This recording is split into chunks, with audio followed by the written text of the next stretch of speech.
Oh, all right. Good morning, everybody. Hope you guys can see me.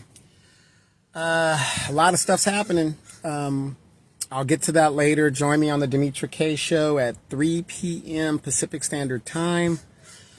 I'm at my I just finished my VA appointment. I had a blood draw today after my procedure, so very important to monitor my kidneys.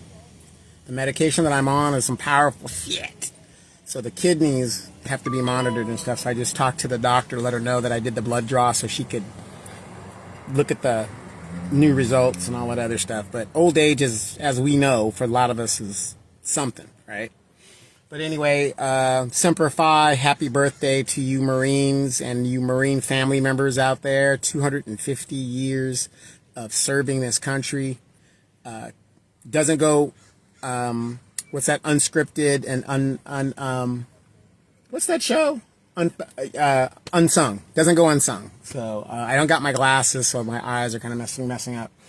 But as I'm leaving the VA facility, they're giving us these things that were made by the children, right? And I want to share this with you guys. And I know I'm getting old when I start getting sentimental, stuff like this. Here is something that a young man drew, and it says, thank you. And of course, it's a Marine Corps Navy anchor, right? And he drew it. Look, I don't know if he traced it, but he drew it. Very, very good. It says, Dear veterans, thank you for helping the country and fighting for your lives. I think he meant our lives. And thank you and have a great day from Jesus.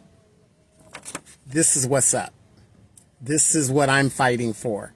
The future for these damn kids. Not damn kids, but for these kids. So they can have a future and a chance. And, and it brought back memories for me because remember some of you guys remember during Vietnam, the Vietnam War, the guys were in and out, the war's winding down, right? And I remember when I was in school at St. Philip's, in Fullerton, California, Orange County. Matter of fact, our first grade teacher, her brother went missing in Vietnam, and we ended up dedicating a tree. If Sylvia Rini is watching this and Diane Sherlock, we all went to Fullerton, of course my brother. We all went there. There's a tree and it's still there. The plaque, it was dedicated to Mrs. Geist's brother who was missing in Vietnam. But as the war is winding down, I remember doing things like this. For the truth. I don't know who was going to get it, whatever. But I remember, with the crayons and coloring and stuff and just writing things, to, make the troops feel better and thanking them for their service. And that's what's up. And, it didn't bring a tear to my eye, but it's just something that struck me because it was like, wow, these kids are doing exactly what I did, 40 years ago. About 45 years ago. And, to be unsung and unforgotten, that these kids are, we live in a world today where everybody forgets freedom isn't free. A lot of these veterans have sacrificed, especially in these desert wars. There are so many young people that are just jacked up after serving in Afghanistan and Iraq. And your scars aren't always physical. And I didn't tear up, but I was like, wow, I remember doing something like this. This is when we, the country was split, you can see where that divide started happening, but we were unified in supporting, our troops. We don't do that too much anymore. So here's another one.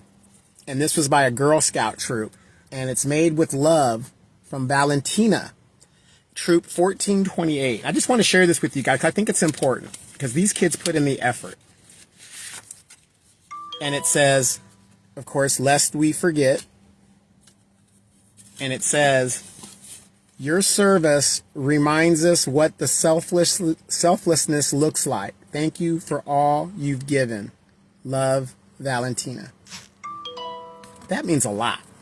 That means a lot to me. And it means a lot to those that serve, that we're not forgotten. And I know I'm getting old because I'm starting to get sentimental because I'm remembering doing the same exact thing at 5 years old, right? Good morning, Aja, who's another veteran. Aja's another veteran. She's tech sergeant, E6, local, homegrown, city of Moreno Valley, served at the base within her city, right? And Aja says, I got a few from the Boys and Girl Scouts when I served. It was so sweet. Yeah, and it's just motivating because it makes you think this is what we're fighting for.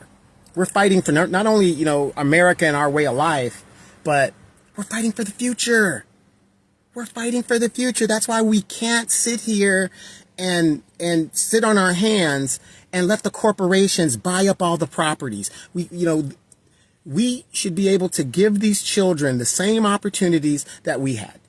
And I think it's a crime when we are robbing them to fund our lifestyles. It's sad. It's very sad. So anyway, my appointment's over. As Aja knows, I'm headed back into traffic. I live 12 miles from here. It will take me almost an hour, 45 minutes to an hour to get home. Real talk. This is where we're at.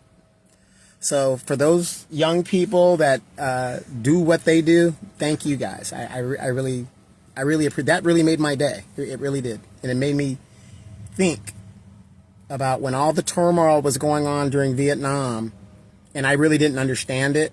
It made me think, what are these kids probably thinking? Like, you guys are superheroes and doing all this great stuff, but it's the future. We got to start thinking. We got to stop thinking about today and start thinking about what's best for our children and our grandchildren. Simple as that. Okay, you guys, headed into traffic.